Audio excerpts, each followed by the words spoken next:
võttes arvesse Riigikogu erakondlikku jaotust ja lisades sinna need kohalikud volikogud, kus ühel või teisel erakonnal on absoluutne enamus, näitab Toomla diagramm, et 347 valijamehe kohast on Keskerakonnal ja Rahvaliidul kokku 135 kindlat kohta. Respublikal 36, Reformierakonnal 30, Isamaaliidul ja sotsiaaldemokraatidel kummalgi umbes 10 kohta. Ülejäänud 125 on nii-öelda kirevad koalitsioonid, kus tulemus on üsna ettearvamatu. Võiduks on vaja 174 häält.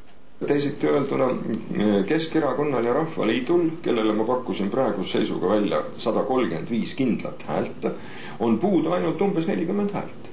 Ja kui nüüd minu käest küsida, et kas ma kahtlen, et kas neil need hääled on juba praeguseks hetkeks koos, siis ega mina ausalt öeldes väga küll ei kahtle. Mina usun nende mõlema erakonna liidrid selles mõttes, et nad on ju mõlemad öelnud, et jah, et meil on need hääled koos. Jah, võib-olla tõesti. Tartu linn saab Tallinna saata 4 valijameest. 5 aastat tagasi sai Tartus Reformikate ja Isamaaliidu koalitsioonile saatuslikuks 4 hääle 2 vahel jagamine.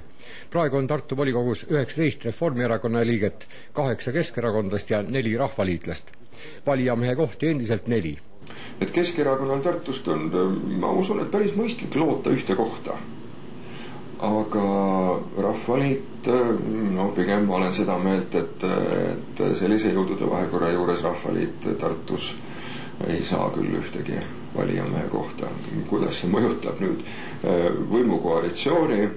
Eks see ole siis 4 nädala pärast teha või see tsipakene varem. Toomla sõnul võivad üle Eesti konkreetsed numbrid erakondade kaupa läbirääkimiste käigus muutuda, kuid mitte sel määral, et Arnold Rüütli võitu ohustada.